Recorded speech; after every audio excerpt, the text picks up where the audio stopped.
Baik, Assalamualaikum warahmatullahi wabarakatuh. Perkenalkan, kami dari kelompok 10 yang beranggotakan Gina Al-Hikam, Jundi Pratama, dan Deo Septian Wicaksono. Pada kesempatan video kali ini, kelompok 10 akan membahas mengenai profesionalisasi profesi bimbingan dan konseling. Nah, pada video kali ini terdapat 4 sub pembahasan. Yang pertama yaitu pengertian profesionalisasi. Yang selanjutnya yaitu pengertian akreditasi. Yang selanjutnya yaitu pengertian sertifikasi, dan yang terakhir yaitu pengertian lisensi. Oke, pembahasan yang pertama yaitu mengenai tentang apa itu profesionalisasi. Nah, profesionalisasi berarti paham atau sikap yang mengutamakan keprofesionalan atau cara kerja sekaligus sikap dan tidak tunduk dari penganutnya. Menurut Priyanto dan Erman pada tahun 2004 menyatakan bahwa profesi merupakan suatu jabatan atau pekerjaan yang menuntut keahlian.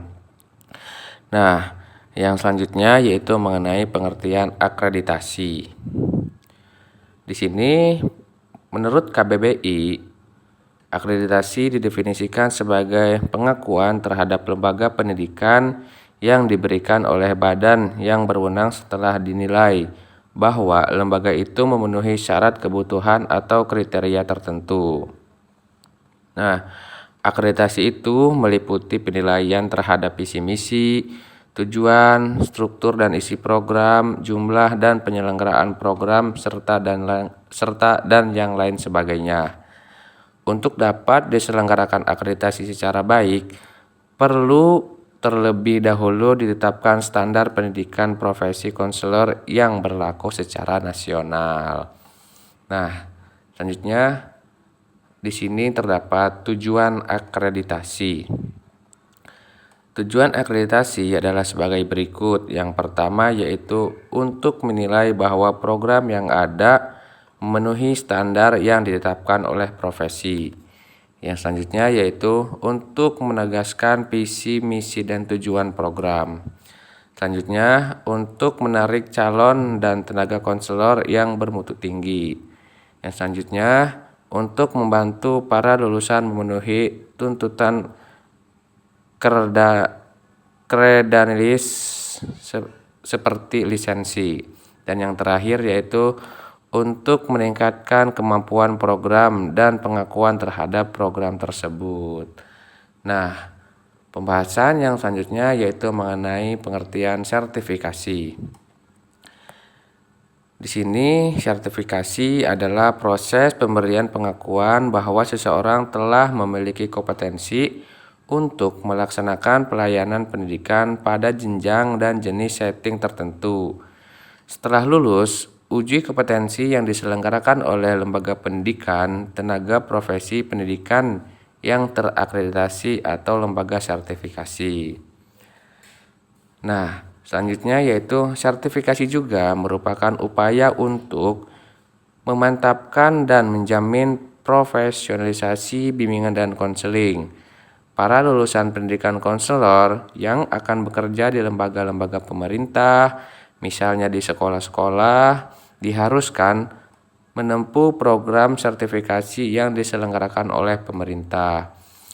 Sedangkan mereka yang bekerja di luar lembaga atau badan pemerintah diwajibkan memperoleh lisensi atau sertifikat kredensial dari organisasi profesi bimbingan dan konseling. Nah, di sini yaitu tujuan sertifikasi ada 2. Yang pertama yaitu tujuan pengawasan mutu. Di sini untuk setiap jenis profesi dapat mengarahkan untuk mengembangkan kompetensinya. Yang selanjutnya yaitu peningkatan profesionalisme melalui mekanisme seleksi baik pada waktu awal masuk ataupun profesi pengembangan karir selanjutnya. Yang terakhir yaitu proses seleksi yang lebih baik, program pelatihan yang lebih bermutu maupun usaha belajar secara mandiri. Yang selanjutnya tujuan yang kedua yaitu penjaminan mutu. Adanya pengembangan profesionalisme dan evaluasi terhadap kinerja praktis. Dengan demikian, pihak berkepentingan khususnya para pelanggan atau pengguna akan makin menghargai organisasi profesi. Nah, pembahasan yang selanjutnya atau yang terakhir yaitu mengenai lisensi konselor. Kemampuan seseorang, tenaga profesi atau lembaga yang berhubungan dengan profesi diberikan tanda bukti bahwa yang bersangkutan benar-benar diyakini dan dapat diberi kepercayaan untuk melaksanakan tugas dalam bidang profesi. Lisensi merupakan izin yang diberikan oleh lembaga pemerintah atau lembaga lisensi kepada individu untuk melakukan pekerjaan tertentu setelah dibuktikan bahwa individu yang bersangkutan memenuhi persyaratan kompetensi. Di beberapa negara, lisensi pendidik diselenggarakan oleh pemerintah. Nah, yang selanjutnya mengenai tentang tujuan lisensi konselor. Tujuan program lisensi konselor adalah untuk mencapai yang pertama yaitu penjaminan mutu konseling. Profesi konseling merupakan proses layanan publik, artinya setiap warga negara berhak memperolehnya. Yang selanjutnya yaitu perlindungan profesi konselor. Profesi konselor perlu dilindungi dengan kekuatan hukum untuk menghindarkan praktik oleh pihak yang tidak berhak. Dan yang terakhir yaitu peningkatan profesi konselor. Profesi konselor perlu ditegakkan. Konselor harus selalu meningkatkan diri melalui berbagai kegiatan profesional. Nah, mungkin itu saja pembahasan dari kelompok 10. Apabila terdapat banyak kesalahan, mohon dimaafkan karena kami masih dalam tahap pembelajaran. Kurang lebihnya mohon maaf. Billahi taufiq wal hidayah. Wassalamualaikum warahmatullahi wabarakatuh. Sekian, terima kasih.